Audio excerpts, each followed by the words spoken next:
7. The Radio Wammo Breakfast. Jeff Dudas from underwatertimes.com. Yeah, he joins us from Miami today. G'day there, Jeff. Hey, how you doing, Wammo? Good. Before we dive into some of these stories, as always happens with some of these big media events around the world, eventually the media glare starts to fade and we start to lose interest, or, well, I'm not sure people start to lose interest, but the media certainly loses interest in these big stories. But what is going on with the Gulf at the moment and the big oil spill? Is oil still turning up on shores? Does anyone know where it is? The oil is not really turning up on shore. So there's all this research going to go on right now, and the latest research I saw is they think a large portion of the Gulf, at least around this rig, is covered. The bottom is covered in oil. They started taking samples, and they were coming up with like 2 or 3 inches thick of a layer of oil. So they think, at first they said, well, all the oil's gone. Everyone was sort of relieved that maybe it just evaporated. Now they think perhaps a large portion of this oil just settled down on the bottom and is still sitting there. So a little bit of worry about that. And is hurricane season having any impact? Right now, no. Actually, it's been kind of quiet. There's been a lot of storms, but they all have missed the United States. So the Gulf is very quiet right now, and where I'm at in Florida, it's very quiet. And what about dispersants? There was a lot of concern about the type of dispersant that BP was using on that oil spill and the amount of dispersant as well. Yeah, and that's another one of these things where you hear conflicting stories. They claim that this is just like any other detergent, but then they look at the ingredients, and there's a big controversy over that. And as this stuff breaks down into smaller and smaller particles, or is it ending up in the food chain? Are crabs eating it and fish eating that, and sort of larvae and such? So nobody really knows. And even during the spill, there was great controversy on should you use a dispersant or should you let nature do it. So I think the jury's still out on that. Is it safe? And probably some of these studies 5-10 years down the road will figure out just how bad this was. Okay, well, let's take a look at a couple of these stories from Underwater Times. First up, Hannibal the Swan, or a swan they've named Hannibal anyway. Yeah, and this swan, the story almost reads like a horror story. The swan, and this is in Western Wales in Great Britain, Castle Pond, this swan where he lives with his family, and they've nicknamed him Hannibal. And evidently this swan is responsible for the deaths of 15 other swans and injured dozens more. And they're calling it a reign of terror. They've nicknamed the swan Hannibal and his mate Mrs. Hannibal. And evidently what goes on, he has, there's this big pond, and there's this one area under a bridge that he's staked out as his territory. And as other swans sort of wander into this area, he'll go over and attack these swans and drown them. He'll hold their neck underwater and stand on top of them, wow, beat them to death with his legs or his beak, and just basically shred the other swans. It's terribly violent.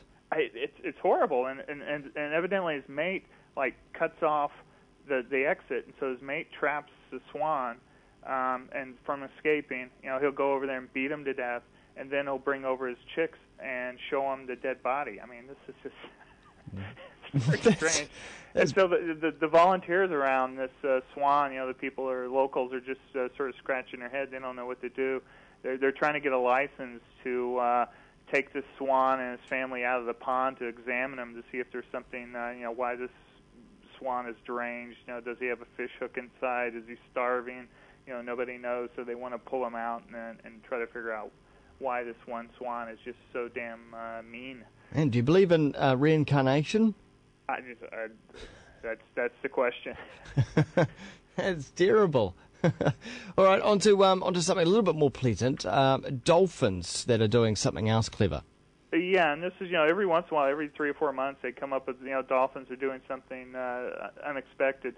This is an Australian researcher was out looking at dolphins, and all of a sudden he saw a dolphin raise out of the water, and he had a conch shell on his head and could not figure out what was going on. It looked like a unicorn, so he kept on seeing them with conch shells on their head surfacing, and he was taking pictures of it. He thought maybe they were just playing around or trying to show off. And so he got back and started looking at the pictures more closely, and what he figured out was dolphins were taking these conch shells off the seabed, taking them to the surface and emptying out all the water, and inside these conch shells were fish hiding. Huh. So the fish would lose its protection, and it would eat the fish. So it's it's another new behavior. Evidently, there's a pod there, and I believe it's Shark Bay, where they do all these strange behaviors. They take a sponge and they sort of grab it with their snout and dig in the sand with the sponge.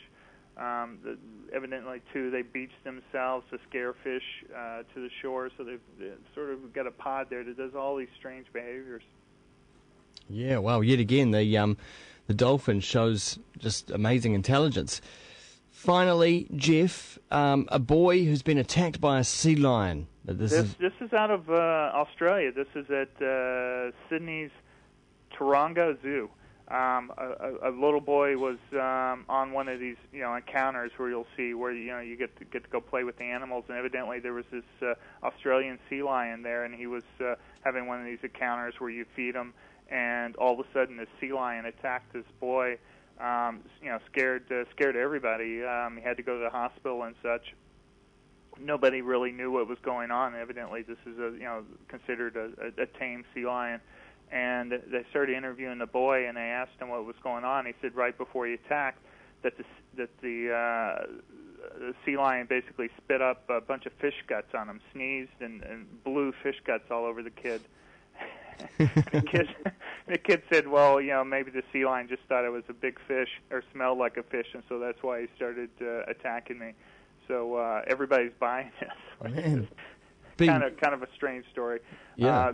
In the meantime, the zoo's investigating. They've called off the encounter, at least with this one sea lion. Those sea lions can let out huge sneezes. Oh, evidently it's a giant sneeze, especially when you're feeding them mackerel or something. It's smelly fish, and the kid, evidently taking it in stride. He's doing all right. I think they were just superficial sort of bite wounds. Okay. But, scared everyone there. Well, good one. If anyone wants to follow up that story or check out a whole lot more, they are up at underwatertimes.com. And Jeff Dudas has been joining us in Miami. Thanks, Jeff. Thanks for having me. Here's a track from